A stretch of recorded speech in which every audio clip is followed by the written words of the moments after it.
Score located in Burnsville, and you've joined us this afternoon for what's going to be a terrific session put on by Ben Tice from Skol Marketing. I've got to bore you for just a minute about what Score is. Score, if you don't know much about us or haven't worked with us in the past, is a nationwide network of about 10,000 mentors who help folks that are trying to get small businesses started, as well as grow, make their current business successful. So we've been around since the early 1960s, and we offer a number of educational programs, one of which you're going to get a chance to experience here this afternoon.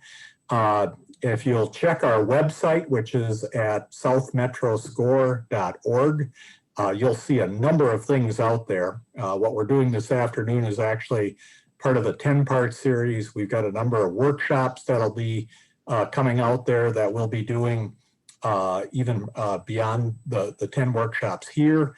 So we do a number of sessions. We also offer free mentoring to folks that are trying to either start their business or get some more things going with their current business. So we look forward to working with you.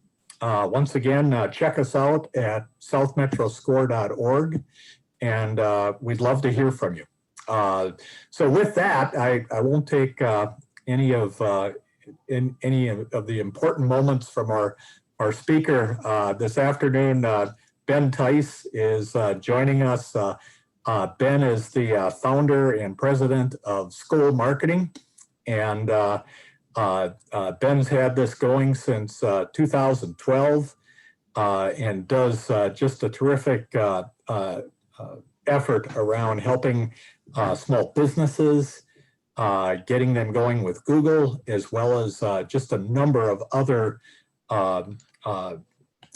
focuses that help businesses do their marketing. So I'd like to welcome Ben and thank him for presenting this afternoon, and hope everybody enjoys the session. Thank you. Well, thank you, Jim, for that introduction, and thank you guys for tuning in today. I really just want to appreciate the time. As Jim said, I'm the owner and director of Skol Marketing. We're a local digital marketing agency. I like to say we're a boutique digital agency where we really kind of focus on again, small and micro-sized businesses or businesses that are run like small businesses. We like to work with clients that want to build a relationship, and we do all the fun stuff you've probably heard of when it comes to digital marketing, when it comes to web dev, SEO, SEM, social media. But my favorite part of my job and what we do and give back to the community are partnering with great organizations like Score to present on topics like this, to educate you guys as business owners, as decision makers, as people, part of a marketing team on what these topics are, how do we apply them, should we apply them, all of that other type of stuff that you kind of need to know and should know to really make educated decisions on your marketing. So I also like to kind of bring that up that we do other workshops, and we actually have quite a few coming up with Score. So I encourage you to kind of check us out online and obviously look in your inbox for some of the Score communications of some of our other workshops that are coming up here. So with that said, I'm actually going to start sharing my screen here though, and we can go ahead and get started on the presentation. And as I'm doing that, just a couple little notes is obviously we are going to be talking about search engine optimization today. Like I said, we do have some other topics that we speak on, but just a couple other notes is that if you do have a question, if you can please either put it in the chat and Anthony will help and Jim will help kind of answer those to me. Otherwise, we will open it up at the end for questions.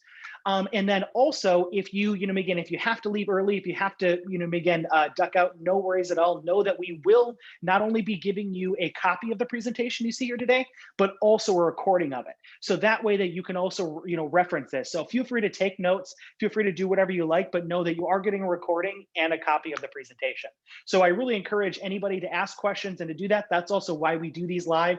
That's also why we do these, again, kind of in person in today's world of not just recording them and putting them out. So with that said, we're going to go ahead and get started with growing your business with SEO and Google. So the first thing I always like to kind of start with is making sure that we understand what search engine optimization is. So search engine optimization, if we really just turn that phrase in on itself, is optimizing our search engine presence. Understanding really at the end of the day what Google, Yahoo, Bing, and some of the other search engines out there are looking for so that we can position ourselves and our online presence and really our brand to them, so ultimately either rank higher or to potentially get more traffic. Really what we want to do is we want to become Google's best friend so that when someone's looking for our products and services and don't know we exist, that they're going to say, hey, I've got someone for you, which would be you and your website, and user, you should go check these guys out. So, what we're going to be talking about today is a few different things. We're going to be talking about the content on your site. We're going to be talking about what is SEO and going a little bit more in depth. We're going to be talking a little bit about social media, more or less, how is it related to SEO? Not necessarily how do we get more likes and stuff like that. We actually have some other workshops for that. We also are going to talk a little bit about mobile. Obviously, the devices in our pockets have kind of changed how we interact with not only websites, but the internet in general. And then kind of go over some Google tools and advertising and how those also are connected to SEO. But really the whole, purpose of this workshop is to you to walk away with at least a few things that you know that you can at least understand better about what SEO is, some of the changes that we're seeing in SEO, and then to how to apply that to not only your website, but we like to say your online presence. Because when we start talking about SEO, it's more than just a website. It's more than just a Facebook account. It's more than just being on Google Maps. It's all of these things and how they work together. And then ultimately how Google, Yahoo, and Bing and other search engines are seeing you. Now, again, with my background working with Google prior to starting Skol Marketing and just them being the largest search engine in today's world, we're going to focus a lot on Google. But you should also know, though, that is really what's kind of happened in today's world is that Google has obviously, become the most popular search engine out there. And Yahoo and Bing and the other ones have essentially kind of conceded to that and are essentially now, you essentially let Google become that trailblazer and then they kind of fill in. The reason I mention that is you don't necessarily need a strategy for Google, for Yahoo, for Bing. If you take the strategy that you start to create and learn some of the things you hear now, then you'll be able to kind of apply that and it will be applicable to all search engines. It's actually kind of funny. A little fun fact is some people don't realize that Yahoo, for instance, actually doesn't even have their own algorithm anymore. They actually just farm out Bing's algorithm. So a lot of these other kind of, search engines and things out there even have relationships. And we'll even talk about different relationships today with different platforms that a lot of these are kind of talking to each other. And that's ultimately why, again, we want to look at it as an online presence and why we want to look at it as that, yes, we're going to be using Google as an example, but we're really just talking search engines in general. One thing I like to kind of talk about too is, again, Ben, why should I care about SEO? Now, a lot of us on here are most likely, understand this and want to, again, grow higher in the rankings because we know the value, but it is quite amazing when we put some numbers to it. And it's actually kind of funny is, the first number there of 80 billion was the first time Google hired another company to do one of these studies. And this is actually back when I worked at Google. And it was funny, the number of 80 billion was like, whoa, that's so big. And now we look at it in 2019, we had 385 billion out there. So it's just exponentially grown like crazy. We'll actually get 2020 numbers in the summer when they do this study every year, but you can just see the exponential growth here. Again, a lot of us probably know this. Probably a lot of us know that SEO and Google and search engines is important, but I think it's important to realize obviously how much is now just being decided. Again, people finding products to actually purchase online, people now using online to actually make a purchase decision or even a piece of the purchasing, again, process. And we'll talk a little about that as we go along as well. And so it's just, again, just another reminder of the economic impact that the internet can essentially have. I also like to kind of cover just a few things too. This also applies to all search engines, but you can kind of see that we're using Google as an example here. There are mainly kind of 5 components, main components to a search engine.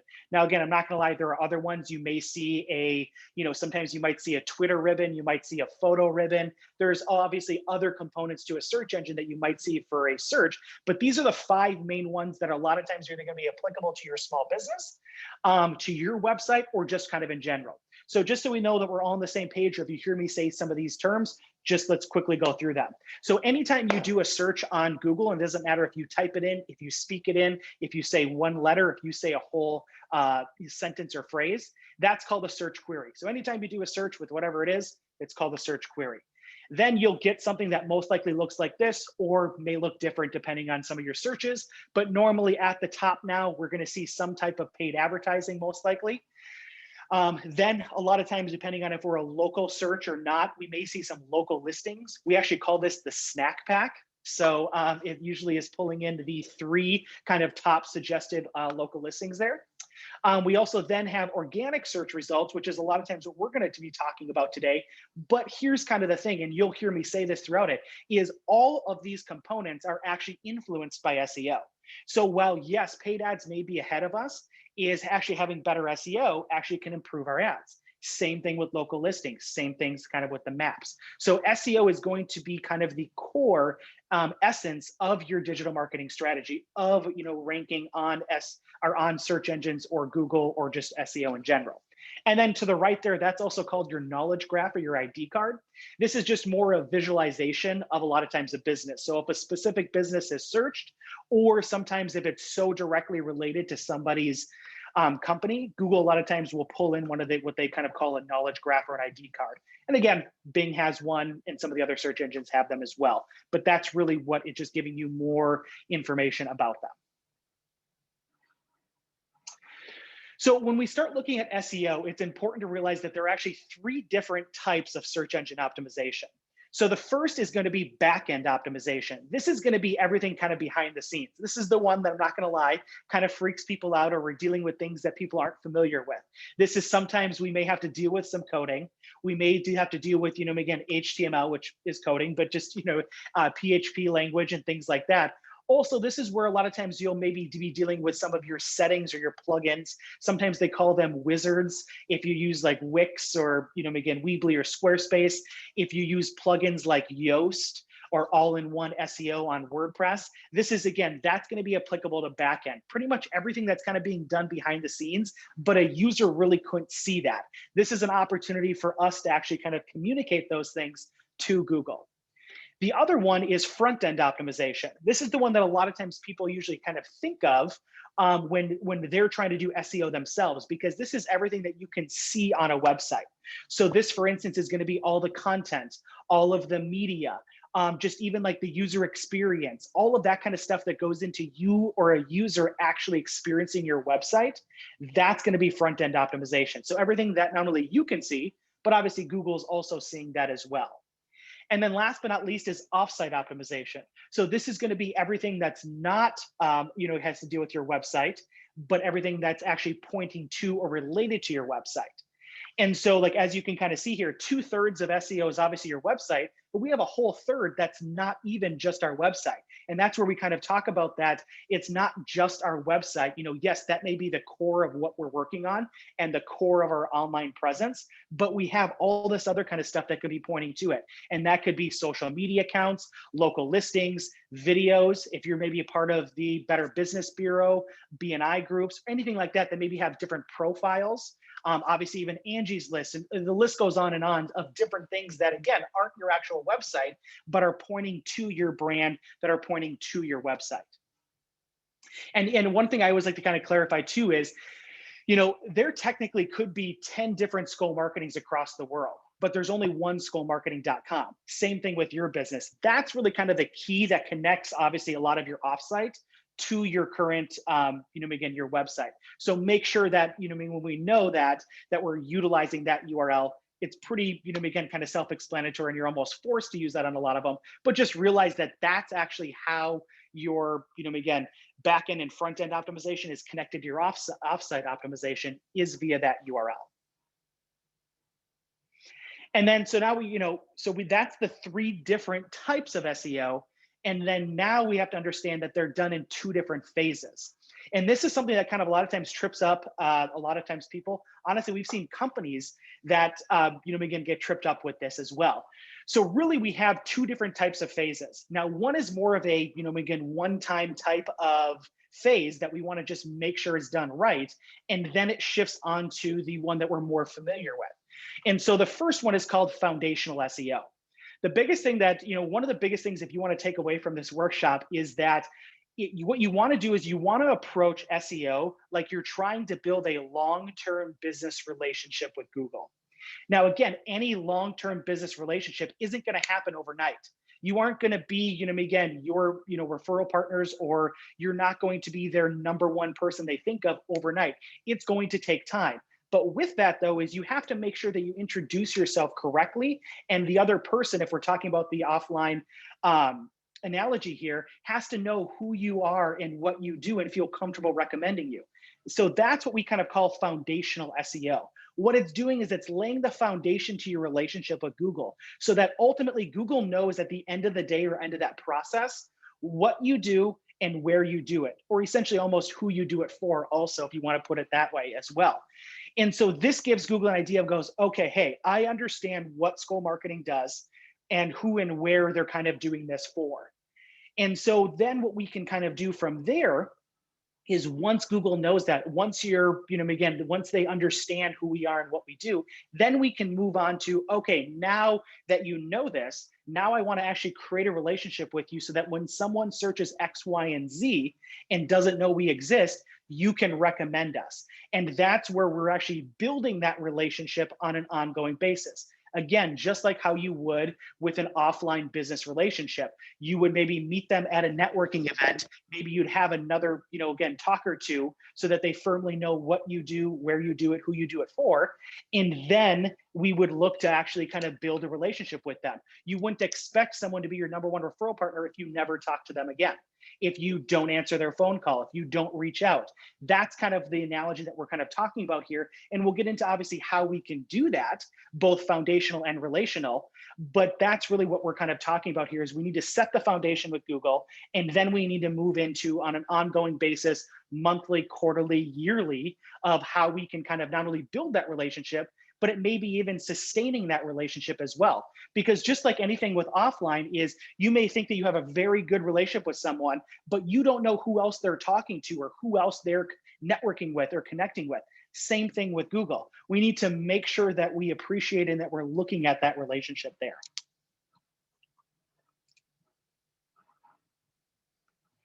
So really we get into kind of, okay, Ben, that's great. Now, how do we do, or where do we kind of start with this? And so the, again, really SEO is built around content. Now there's different types of content, but a lot of times where we want to start with this is going to help you with foundational. And then this is also going to set you up with a plan for ongoing relational SEO as well. So the first thing to know is that we're building all of this content kind of around keywords. Now, again, sometimes it can be dangerous to be too keyword focused, and we'll get into this because we obviously need it to be natural. We need it to be authentic and those types of things. And sometimes if you get too keyword focused, you can obviously, again, end up kind of shooting yourself in the foot. So one thing I always like to kind of say is you want to be kind of service or product focused, and obviously how we're going to communicate that, how you use language, how you write content is going to be with keywords. So it's important to realize that what Google and how Google, really analyzes your site and your content is called a spider technique. What they essentially do is they send out little bots, they crawl your site, and they're essentially trying to glean what the meaning or the purpose of this content. So they're essentially, again, scanning your content and then saying, oh, okay, when I scan this page on Skol Marketing, this is essentially what they're saying. Why that's important is way back in the day, you would essentially just stuff keywords. Sometimes, you'd see people on white text on a white background, stuff keywords there. You'd have things called meta tags that you'd put in the back end and all this other kind of stuff where what Google finally said is, you know what, we're going to take all of the stuff that you're essentially giving to your users and we're going to figure out what you do. So as well as you can tell them, that's the information we're going to use. And I think that's a really kind of key important part to realize. Now, how you want to start this is with keyword research.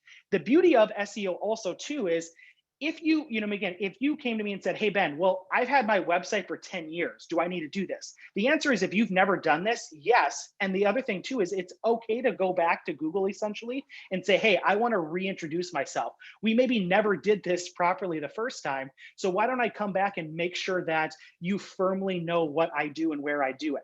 Again, you may be at 60%, 70%, 90%, but that obviously is not 100%. And so that's the sometimes thing that I see some people being apprehensive about is it's okay to go back to Google and make sure we lay that foundation, especially if maybe your business has changed. You've added services, you've removed services, you've added products, removed products, things like that.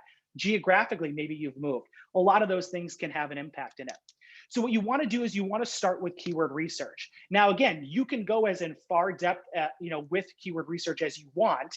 I will say the more effort a lot of times you put into keyword research and spending time at this first step will greatly benefit you. So what a lot of times I like to do is to have people make some different lists. And so the first thing, for instance, is to list out your demographics. Everyone on here that's listening to this has different demographics they go to. Now, you can prioritize them to obviously know who you want to go after more than others. You also want to list out your services. What are the services you offer? What obviously are you selling? Same thing with products or categories. If you hear me, just so you guys know, is if you hear me talk about services or products, they're pretty much interchangeable because obviously some of us may be more e-commerce, some of us may be service. And yes, there's some differences there, but a lot of times the foundational things that we're going to be talking about are really applicable to both services and products. But so you want to list out your products or your categories of your products. And you also want to list out your geographics. So where are you, doing your services at? If you're a plumber and you're located in the Twin Cities, most likely somebody up in, again, Duluth or Bemidji is probably not within your service range, or probably someone that you don't want to target. Those are very important facts. Then what you also want to do is once you've listed those 4 things out, or 3, depending on the, how much it's applicable to you, is then you want to move into, I want you to just kind of figure out keywords and phrases that you would search for to look for your own products and services. Put your mind into someone that doesn't know you exist. What do you think they would search for?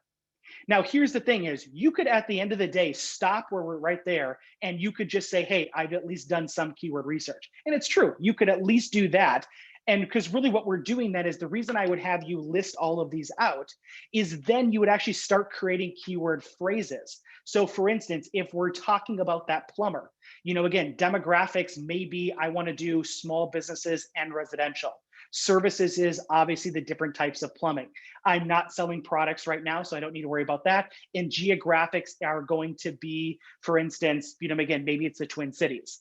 Then what I want to do is I want to start, again, doing some of these phrases. I want to start, again, it could be, business plumbing service, residential plumbing service. The reason we want to do that is then what we want to start doing is we want to start taking some of those other lists and combining them together. So instead of just residential plumbing services, it may now be residential plumbing services MN or residential plumbing services Minneapolis. You start kind of kind of taking these and mixing them together. Now, again, you could stop there. The risk that you run though, is you're really just doing this based off of what you think. Now, obviously, as the business owner, as someone in the business or part of the decision-making process, you most likely know a lot of what people are searching for. But I can guarantee you there is at least one search term out there that you wouldn't have thought of that someone's actually searching for you. Also, sometimes there are search terms where people aren't technically correct in how they're searching, but really at the end of the day, it should be really what matters, and I would ask you is, most likely what matters is, are we getting people that we can help that can purchase our products and services to our website to obviously make a conversion? If the answer is yes, then it doesn't necessarily matter what they're searching for, even if it's technically wrong. This brings me to my next thing is once you've listed these out, once you've listed out some of the phrases and services people, again, type to rank for or to search for, is then what you want to do is to actually validate this, or what we kind of look at is we want to try to see what the discoverability factor is. We want to see what else we can discover that we didn't know existed. And so there's 2 programs I wrote down here that I encourage you guys to try. And even some of them even have freemium models. So you can even try them out for free. You can try them out on a very basic point.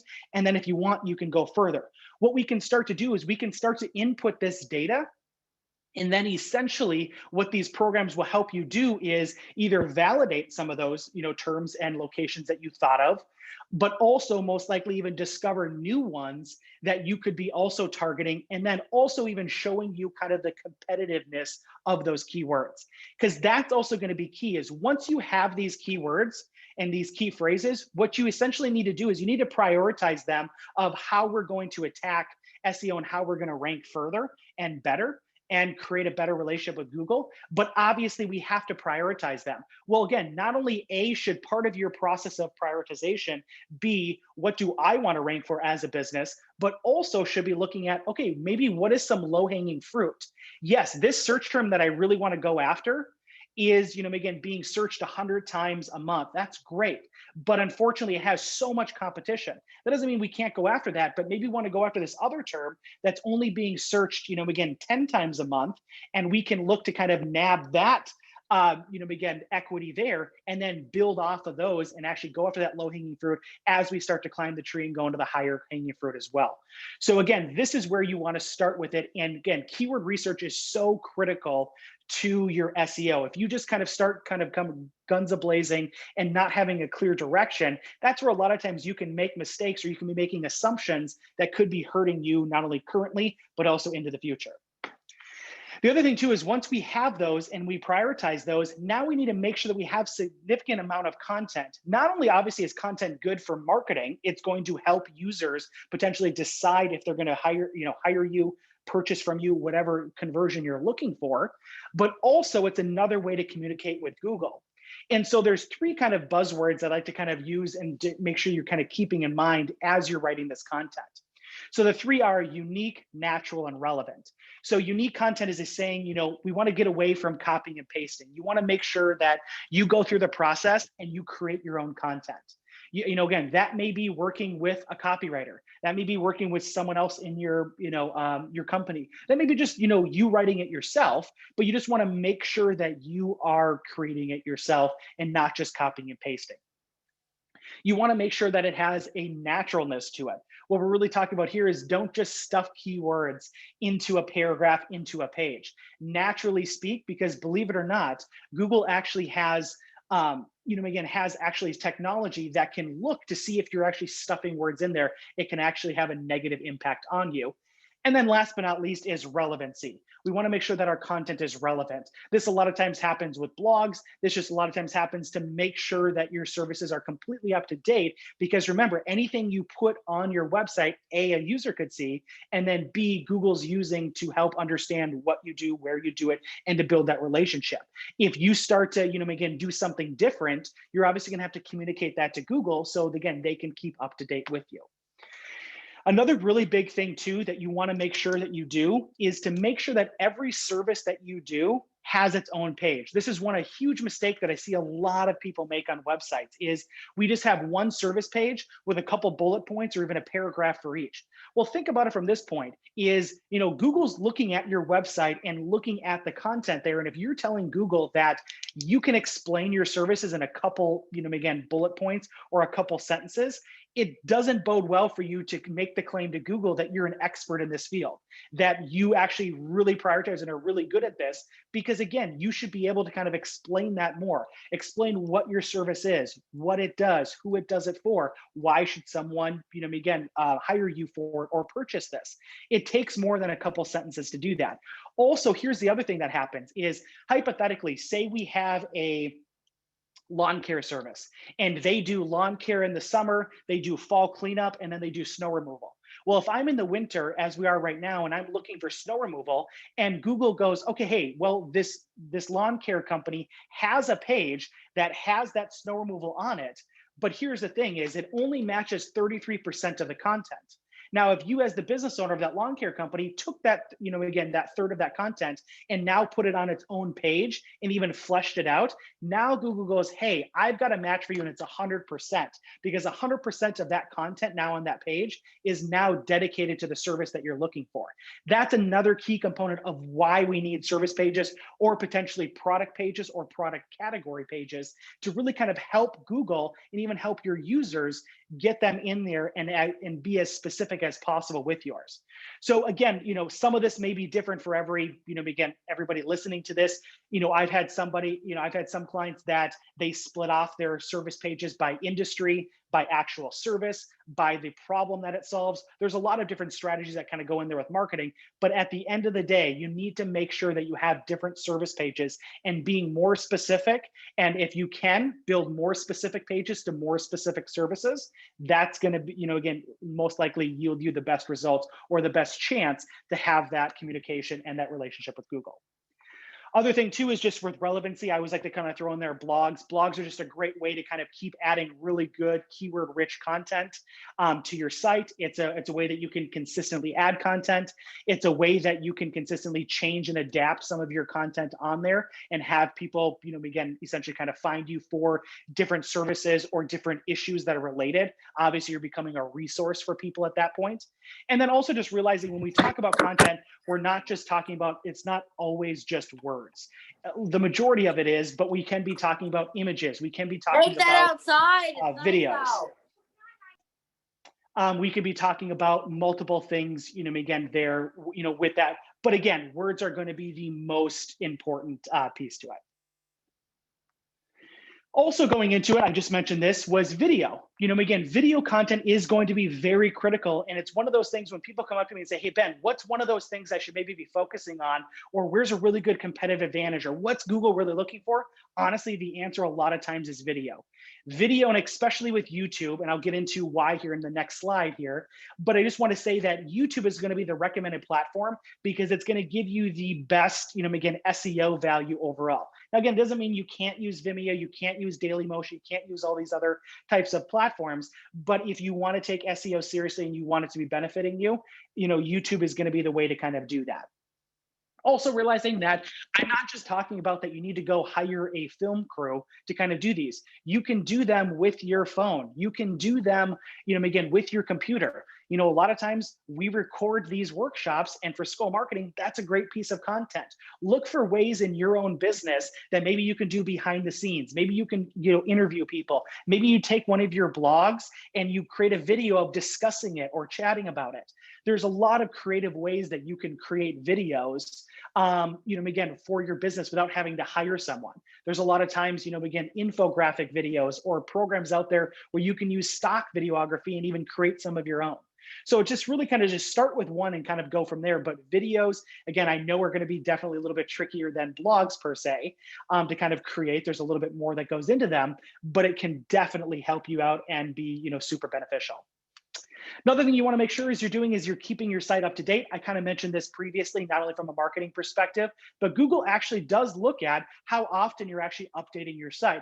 This is, again, why blogs can be very important, because you're updating your site, you're adding something new to it, you're changing the, again, the structure of your site every time you add something, change something, or remove something. And so it's just important to realize you want to make sure you're keeping your site up to date. I always say once a month. That's a really good indicator. That's also where at least a minimum of some of the blog posts you should be posting as well. Another thing to look at too is user experience. Now, this one is a little bit more arbitrary of how Google actually calculates this. You can most likely see more of a direct relationship when we start talking about keywords, content, and that being directly on how Google reads it. User experience is a little bit more kind of, again, like I said, kind of arbitrary, has an auxiliary type of relationship with how it is. But really at the end of the day, what I like to try to tell people is, would you like to, again, the site experience? Would you like, again, how you come into a page and what are you asking them to do? Again, for instance, why we should maybe have specific service pages. I shouldn't have to be dumped onto just a service page and have to scroll through all your services. If I'm looking for one specific one, you can get me there. That's just an example of one user experience. Obviously, making sure that it's mobile friendly, making sure that it's very fast. All of those things go into creating a positive, good experience for, again, your users and your website.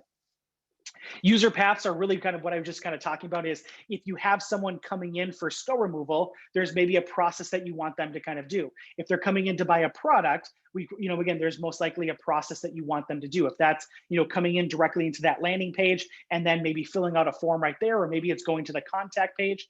It's just being cognizant of the different people that are coming to your site and then what you want them to do on your site. Not only just getting them to your site, which is obviously what SEO is, but then it's adding that extra element of what you want them to do once they've gotten to the site. And then last but not least is make sure we're just considering all demographics. Yes, absolutely want to prioritize about them, but we don't want anyone to feel excluded, and maybe just some different languages, or also even just using different, using a combination of, again, text, images, video, all of that kind of stuff can speak to different demographics.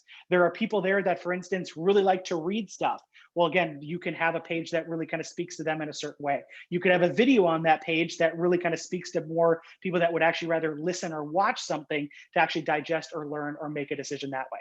So it's just understanding that we have different demographics out there, even if we're talking about, again, a certain industry or whatnot, we can still make sure that we're talking to everybody and giving us our best chance. The Hummingbird update came out about 5 or 6 years ago, but I always like to kind of mention this because a lot of people don't realize that, yes, keywords are the basis of how we create content, and again, a lot of times how we can communicate to Google, but it's not as, so what happened with the Hummingbird update how many years ago is that Google essentially, every time you do a search query, literally within microseconds is doing another search to really understand what do you mean by this. Like, I'll give you an example is, back in the day, if I were to search for, a unique, again, about a crazy Vikings mug, again, if I were to look for a crazy Vikings mug, a lot of time what they would do is they take all those keywords and they just try and match those onto pages. But nowadays, Google understands that, okay, I'm looking for something and maybe I would get unique Vikings glass. So really what we're talking about is we're talking about synonyms here. And so it's just important to realize that, yes, you still want to go after, again, the keywords that we talked about. You still want to go after the industries, the demographics, the locations, the geographics, all of that kind of stuff. But know that Google essentially kind of has your back for a lot of these synonyms, even things like MN to Minnesota. Again, Google knows what that is. Again, the difference between mug and mugs. Again, Google knows, some of those. Believe it or not, back in the day, Google didn't and was very literal. And so really what the Hummingbird update essentially does is it's essentially removing some of that literalness from Google. Another big thing that I always kind of like to talk about too is an SSL. So that is the little padlock or the HTTPS on your website. The reason I like to mention this is not only does this help the security of your site and more or less protects the information via contact forms, credit card information, things like that, but also is that Google wants, and it pretty much is saying that we want to see this on every site. So it can be another little checkbox for your SEO. And so if you use Chrome, if you use some other browsers, a lot of times if you go to a website that does not have an SSL and is not protected, you'll see something that says not secure right by their name. No one wants to see that as a business owner, as a website owner, not only from a marketing standpoint, but also that's a clear indicator that we need to fix that SSL or we need an SSL. If you do need one, just go to whoever hosts your website, your hosting provider, and ask them, and they most likely can get you one. There's even free ones out there for some hosting providers. Otherwise, they can be, $50, $100 a year to kind of be able to kind of renew. But it is almost essentially a requirement these days and absolutely something you want to consider and make sure you're doing. Last but not least, when we talk about content, we talk about SEO overall, is one thing I like to kind of mention is longer but stronger, meaning that nowadays it's going to take you a longer period of time to get up to the top, but it's going to be a stronger foothold. So that if, again, like if you do have something maybe happen, if you're not as quite as active as you used to be, is if we build that relationship up with Google, just like an offline business relationship, it doesn't mean one mistake and we're no longer friends or we're no longer business acquaintances. And so again, it's going to take you a longer time, than it used to get up there, but you're going to have a stronger foothold from that. And I'm going to interrupt. Can you hear me? Yes, I can. We have, maybe this is a break in the presentation here. You know how much you have left, but we have some questions kind of building up. If you want to look in the chat room and go starting at 2:33, there's about 3 or 4 questions in a row. Perfect. Yeah, I can Actually, Anthony, would you mind just reading them out to me? Sure, that works too. Do you recommend embedding the videos directly onto the website or having a photo/link that opens a new window to YouTube website? Perfect question and perfect segue into this. One of the reasons I recommend using YouTube, not only is it because it's the second largest search engine in the world, because it can give you the best SEO benefit, but it can also help the bandwidth on your website, which is what exactly that person's talking about. Absolutely, you should be hosting your website someplace else, preferably, and recommending, YouTube, and then you embed them onto your site. Don't, again, get away from, again, you can have them open up, but again, embedding them just allows more media or more content onto your site and allows people not to actually leave your site, which again, at the end of the day, you want to keep people on your site as long as possible. The longer they're on their site, the longer you have a chance to create a relationship with them, to get them to do what you want, to do a conversion, whatever it is. And that's where videos and specifically embedding videos can definitely help. Okay, question number 2. When you say, quote, if you change your services, you need to let Google know, unquote, how do we go about doing that? Through the copy on our website? Yes, and yeah, so absolutely. So the copy on your website. There's also going to be a tool that we're going to talk about later today called Google Search Console that will also help with that. Okay, next question is, for putting your services on different pages, does this mean each service has its own tab, or could it be a way to click on service on the main service page and then it goes to a different page? Correct. It doesn't have to be on the main, again, the main page. You could still have a service page that has all of your services there. Actually, Skol Marketing has that. But then you're able to kind of click into each one to actually learn more. So you can do that from a design aspect, and you don't have to have them on the main menu, or you can maybe have them as a drop-down menu, but you can absolutely just have a service page, but you at least just want to make sure that's not where it ends, that's where it starts. Okay. Then we just have some questions about the recording. So just for people that join a little later, yes, the slides and recording will be sent out via link. And then there's some people that kind of answered back. Okay, I think that catches us up. Perfect. Well, I'm going to keep us going. Obviously, make sure that we're again staying track on time here. But again, just another reminder about YouTube. Absolutely should be utilizing it. Absolutely should be on your forefront of your 2021 digital marketing strategy. If you wanted to take not only marketing, and I actually have a whole other video or against presentation, on just video that I encourage you guys for, that gets more into the whys, the hows, and the implementation of it. But absolutely, video should be at the forefront of your SEO and digital marketing strategies for 2021.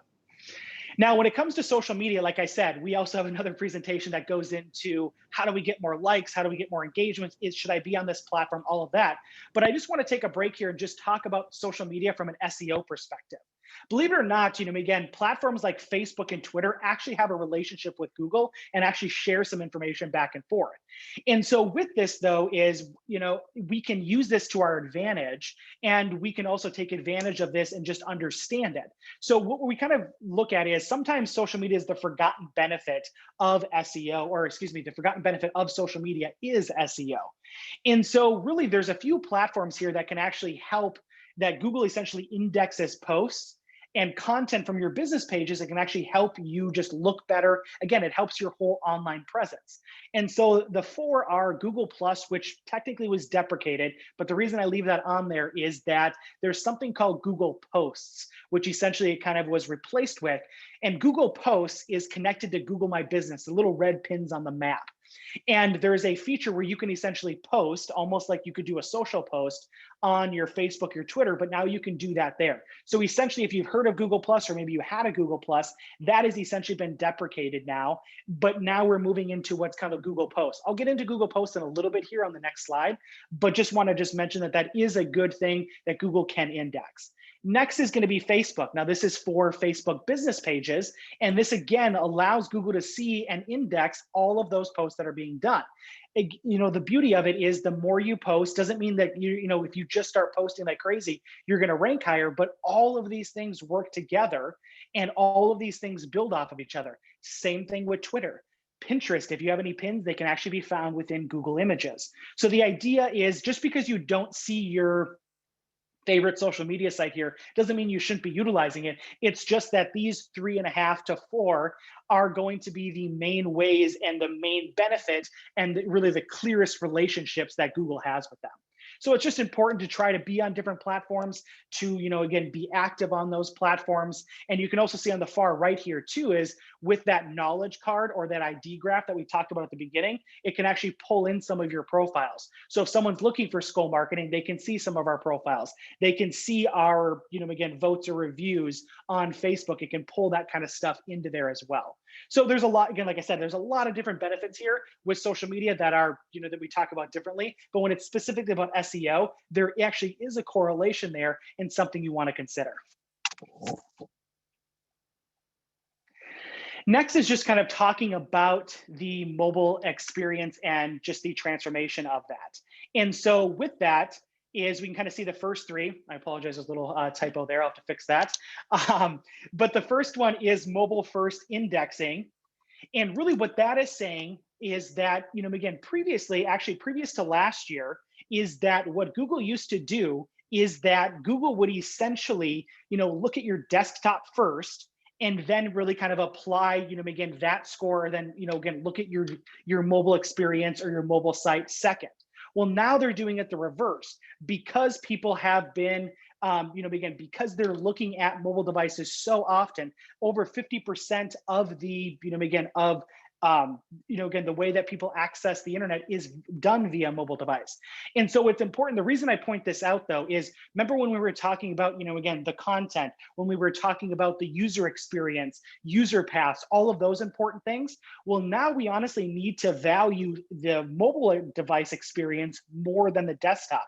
And sometimes that's a little weird, because as usually business owners or business people, either A, we're building websites or we're accessing them via desktop. Again, desktop is still important, but it's important to realize that Google now is looking at your mobile device first. So I'll give you an example of something you might want to look at is, for instance, if we do have a full page of content, again, when we're creating, again, the different service pages and things like that, or if we have one service page that at least has a lot there, we maybe want to be cognizant of how much scrolling somebody's doing. Back in the day, Google didn't like what we kind of call accordions, where you'd kind of, press it and expand and show you more content. Google didn't really like that because they had to do an extra hurdle to kind of do that. Now they've kind of conceded and said, you know what, that's a better experience for mobile. So if you guys want to go ahead and do that, you can. So again, it's just another example of, well, again, instead of maybe having someone scroll and scroll and scroll, we could have an opportunity where maybe we have an expandable accordion that is on there. That's something that is just one example of thinking of your site from a mobile first indexing standpoint. Another thing is just, again, that mobile experience. That's what I was just kind of talking about here, is making sure that it can load fast enough on a mobile device, making sure that we can scroll, making sure that buttons work. I've seen too many times where, again, I can tell people are not looking at their mobile device and things are overlapping and I can't, your menu's not working. I can't even click on a button. And a lot of times we can forget about the mobile experience because a lot of times we may not be using it all the time, but it's important to make sure that when you build a site, when you audit your site, even just periodically check it to make sure that mobile experience is there. And then last but not least is you need to make sure that your site is mobile friendly. If your website is not mobile friendly, then you can forget about doing anything with SEO because it's going to be for naught. So you need to make sure that your website is mobile friendly first and then move into SEO. So one of the other kind of tools that we can utilize to help, and this goes into offsite optimization, are going to be local listings. Now, the main three are going to be Google, Bing, and Yelp, but there are literally dozens upon dozens of other local listings. I'm sure we've all experienced some type of local listing where it's pretty much a online yellow pages. It's going to be brief information, as you can see here with Soderlin Plumbing, Benjamin Franklin. It's going to show us geographically where they are. We'll even sometimes show some ads. It's almost like a mini little microverse of Google, again, within there. This also, though, is where we can show up on, if you remember at one of the beginning screens or one of the beginning slides, that snack pack. So the idea here too is if we do this correctly, if we do SEO correctly, if we do our website correctly, if we do, again, Google local listings correctly, the idea is that we could be showing up multiple times on a page. You could be showing up, maybe you're running an ad. You can be showing up and maybe you're in the snack pack because you're doing SEO. Now your website's showing up once or twice. Maybe one of your images are showing up. You can now be showing up then maybe 3-4 times. Obviously, anytime you're showing up is now going to increases your chances of someone clicking your, again, site and then you having your site convert them. Now, again, here's where we can do Google Posts, as we kind of talked about previously. Highly recommend that if you have a Google My Business account, which again, everybody should be. The other thing too is, actually, I should back that up, is if you have a local business, you should definitely have a Google My Business account. If you have a global or a nationwide kind of like e-commerce site, then local listings aren't necessarily really going to be for you. They're more for, again, local businesses. I try to stay away from using the phrase they're only for brick and mortar, because you can have, again, a local listing at your house. You can have them at other places where you don't have to show your address and you can just show a service area. So it doesn't have to be brick and mortar, but it's again going to be, like I always like to say, is Google My Business is for your local customers, while your website's going to be for your global customers. Also, reputation management, very important, not only within local listings, but also all together with SEO. So reputation management is making sure you're being cognizant and aware of reviews that are happening, both positive and negative. Making sure that we're responding to, again, reviews both positive and negative. Realizing that, again, we're responding publicly as the owner. I'm not going to lie, sometimes it sucks when we get a negative review. It may, again, it may not have been your fault. It may be in whatever. Sometimes there's been faults. Obviously, nobody's perfect. It does suck. But sometimes, again, the way that you can respond and then also looking at getting more positive ones can definitely have a higher impact on that. And so reputation management, and that goes to Google, that goes to Yelp, that goes to even Facebook, any place that we can essentially get reviews. One of the biggest things, again, you just want to monitor is when those reviews come in, respond to every single one of them. Obviously, a lot of us are going to respond to the negative ones, but take the time and thank the person for leaving you a positive review as well. Also, this is one of the best ROI and kind of quicker results that you can kind of see. Again, SEO, as we kind of talked about, is a long-term process, is building that long-term business relationship up. And so sometimes, again, it can be really nice to do, again, Google My Business and get a little bit, again, quicker results, or, again, not even just necessarily always quicker, but, again, lay one of those quick foundational, pieces that you're going to build your SEO off of with, again, Google My Business. And then last but not least, here's a platform that I always like to kind of recommend is Moz. And Moz Local, excuse me. You might have recognized the word Moz from when I said Moz and SEMrush. This is a subproduct of Moz. And there's actually another company called Yext. If you want to check them out, they're usually a little bit more expensive, but a little bit more aggressive. But what Moz Local and some of these other local listing management companies do is that you can look to actually, again, try to verify or create these local listings across those dozens upon dozens upon dozens of other platforms.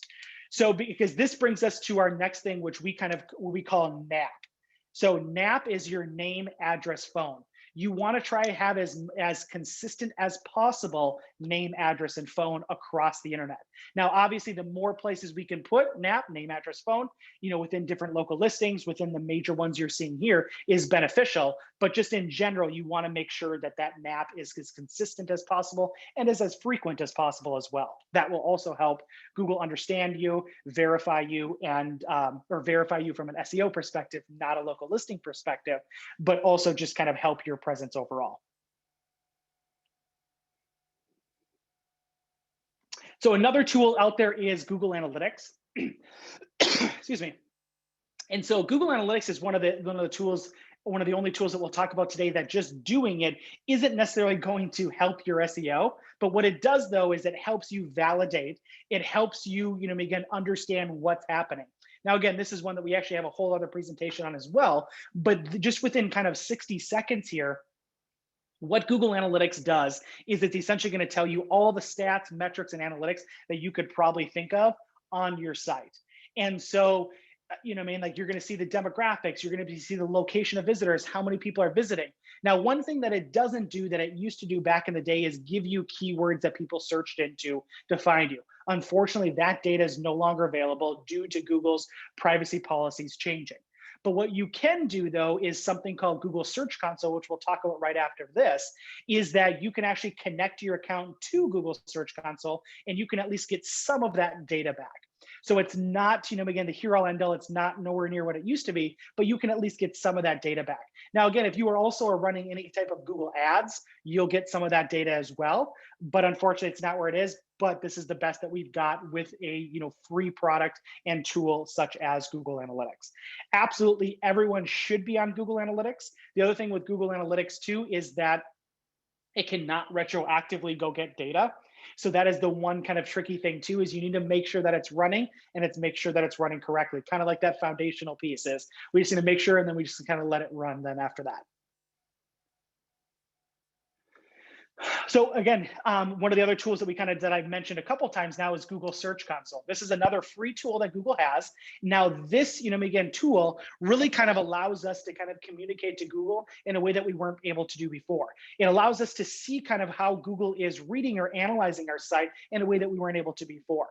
And so one of the biggest things that you're going to want to do with Google Search Console is you're going to want to upload what's kind of called a sitemap. So a sitemap is a live XML file, but really what it is, it's a skeleton of your website, and it's going to essentially tell Google the layout of your, of your website. This goes back to, we had a question earlier in the presentation of how do I communicate to Google the changes or the added pages or the added blogs that we're doing? Exactly with a sitemap. You would have a sitemap on your site, you would connect that to Google Search Console, and essentially what this does is, yes, Google will eventually get around unprovoked to indexing every website out there.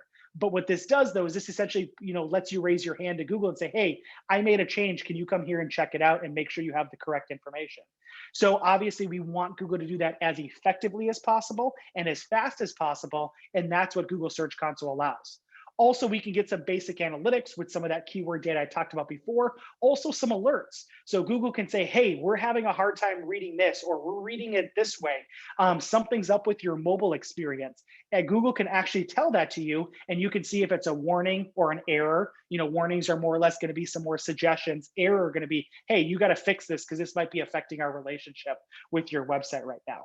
So Search Console is absolutely a great tool to have, and to make sure that's integrated into your website, make sure that's integrated into your online presence, make sure it's integrated into your Google Analytics.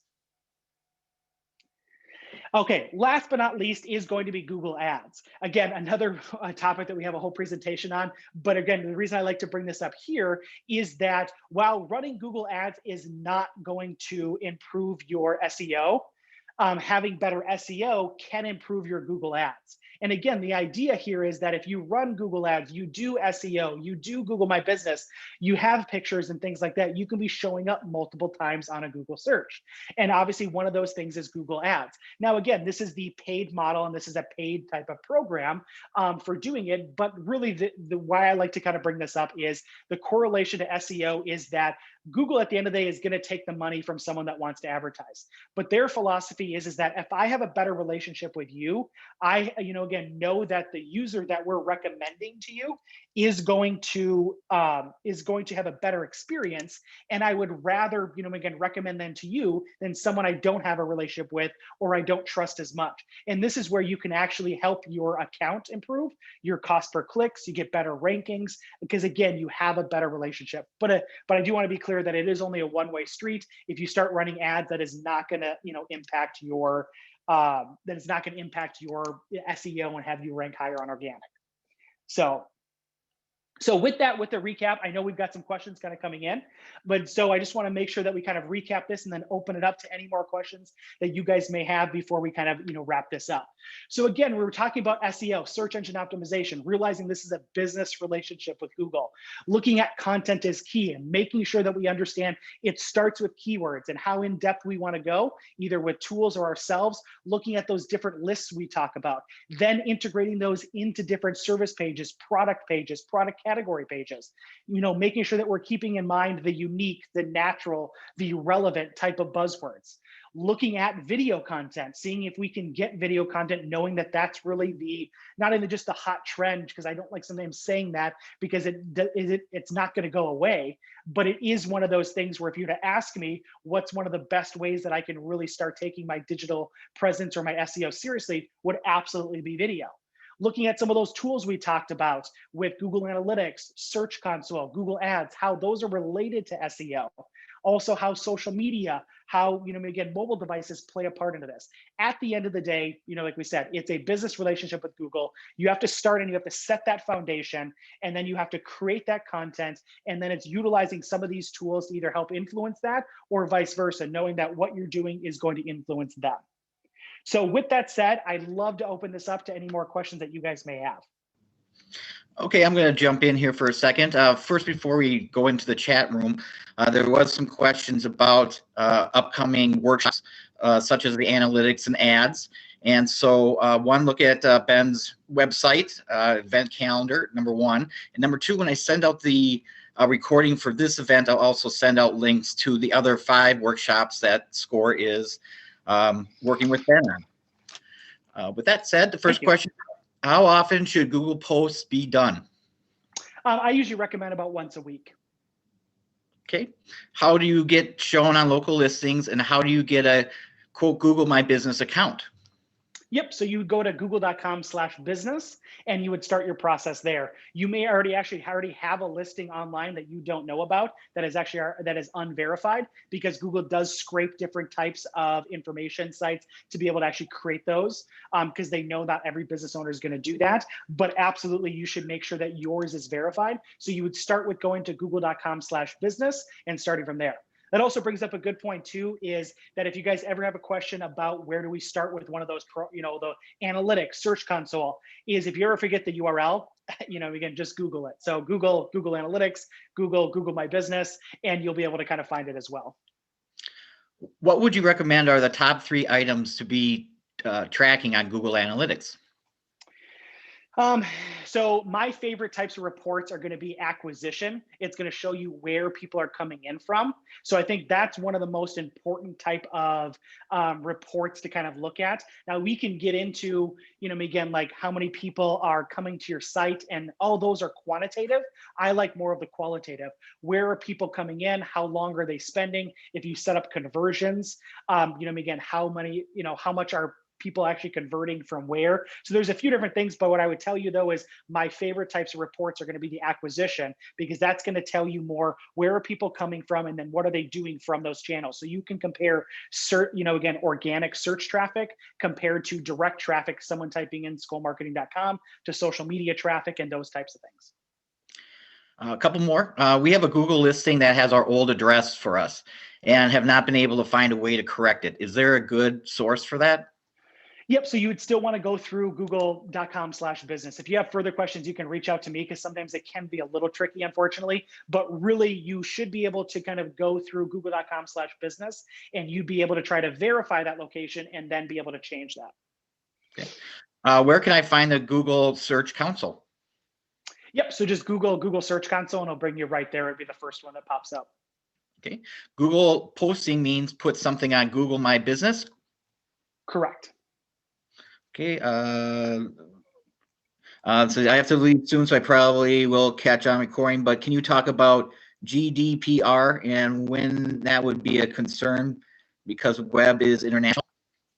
Yep. So GDPR is going to be regulations that are mainly just applied to the EU. So here's what I kind of tell people is, if your business is actively advertising, again, to EU, then you need to make sure that GDPR is, taken care of, that is accounted for. If you are not actively, or, again, the EU is not one of your main focuses. Now, again, they could find you, but if you don't have like translation services on your site, you don't have specific German or just different types of things that you're actively advertising to them, then you don't need to worry about it. So I'd say the majority of people probably listening to this don't need to worry about GDPR, but if you are actively advertising to the EU, that's when it becomes a thing of, I don't want to say concern, but a point to look at. Okay, we just had one more come in. Do you recommend Google Ads for nonprofits? Are they expensive or affordable? Well, so for nonprofits, Google actually has a program called Google for Nonprofits if you're a 501c3, and you can actually get free Google Ads. So I would highly encourage, if you are a 501c3 and a nonprofit, to check out Google for Nonprofits and look at that program, because yes, Google Ads absolutely are very helpful and important, but you can actually get those for free if you are a nonprofit. Okay, got one more here. For someone completely new to marketing, how do we set actual attainable goals for the analytics, monitoring, conversion, or click rates and whatnot? Yep. So, again, like, unfortunately, there's not, again, I'm not going to have a silver bullet answer for you because everyone's going to be different, depending on if you're service based, if you're local, if you're global, again, all of those types of things. But what I would say is it's to get analytics up as fast as possible and then to kind of let that at least run for a month or two so you can at least start to set benchmarks and then see where you're at. That may be something, again, you can always reach out to us. You can obviously do some research online to see, like, some industry standards. But to be honest with you, the most effective way is going to be getting that set, getting that running so you at least see what's actually going on, and then you can make some benchmarks from there. Because sometimes it's not really just saying, hey, you should have this many visitors or you should have this. There's so many factors that go into that. And then you're also looking at quantitative versus qualitative data. Okay. If my business is doing a service, not a product, what kind of video do you recommend? Well, there's a ton of different videos that you can do. Obviously you can do service videos. You can do a company overview video. You can still do, like, for instance, if, this is just throwing it out there, like if you're an auto mechanic, you could show people how to do, oil changes, be a resource to people with some of the things that you do. So again, really services and products, there are ample opportunities to create content. Now, sometimes you may have to sit down and maybe write something out. I usually encourage people, if you have blogs, start looking at some of your previous blog posts as opportunities or as ideas on what you can make videos about. Look at maybe some of your other competitors, search some of the key terms that you would on Google, search those on YouTube and get some ideas of different videos that you can do. And like I said, you can make those with your own mobile device, with your computer, with animation videos. You don't necessarily have to hire a video crew. Now, maybe you want to, and maybe actually sometimes it's a good idea, but obviously it's not required to be able to create good content that is actually going to help you with SEO as well as marketing. Okay. What platforms are the best to find the industry market research that are cost effective? Well, so it kind of just, again, like, honestly, I'd say like your Moz and your SEMrush are really good places to start because they're going to be able to compare you actually to competitors and actually pull in other people in your industry's data there. So really that goes back to that keyword type of research, which again, I'm going to highly recommend Moz and SEMrush. Now, again, there are other ones out there, but those are the two that I'm going to highly recommend. Okay. Agree GDPR isn't a huge concern. Oh, it moved up. Concern for smaller U.S. businesses, but CCCP California law could be a concern. Ben, can you weigh in? Well, like, yes, but again, it's going to go back to, again, where you're advertising and things like that. The majority of people that are looking at that. So you obviously have to look at wherever you're advertising to see if, again, when we talk about California, we talk about the EU, when we talk about different areas, again, across the globe, absolutely comes into, you have to do your due diligence of what you're doing for marketing, what you're even doing from business, again, from there. What type of business can benefit well from having a Facebook page? Well, really any business can. It's just a matter of how well it's executed, again, from there. I will say that business to consumer type of businesses are usually going to be a little bit more set up, again, are usually going to have more built-in engagement there.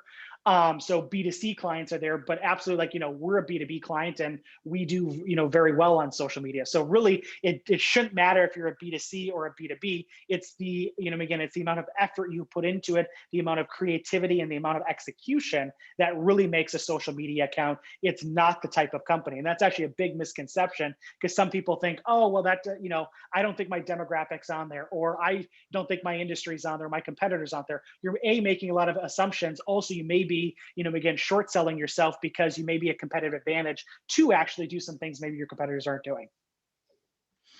That's all the questions we have up to now. Okay, well, perfect. Well, if anybody has any final questions, again, please let me know. Another couple things just for you guys to know is that, again, I appreciate you guys all tuning in. My contact information is on the screen. You can also see some of our other workshops. I'll also be following up along with SCORE, which is kind of a thank you. And like I said, we'll have the recording and the copy of the presentation. I also want to offer to everyone too, is we also do offer free 30-minute consultations. So this isn't, again, honestly, if you want to talk about our products, this isn't or services, excuse me, this isn't a sales pitch. If you want to talk about those, we can schedule another time. We just know that, again, like a lot of these questions, there's a lot of intricacies with every business, and it's our way of giving back. So if you do have more specific questions, if you do want me to look at things more, again, from your perspective, from your side, we're more than happy to do that. That's kind of how we give back, is just please just email us, and we're more than happy to kind of set that up and get some of those, again, that free time with us to be able to kind of help you out. Now, if you do want to talk about anything else, or you want to check us out online, please do at skolmarketing.com. But I do want to say thank you guys for coming and tuning in today, and you guys have a great day. Skol. Thank you, Ben.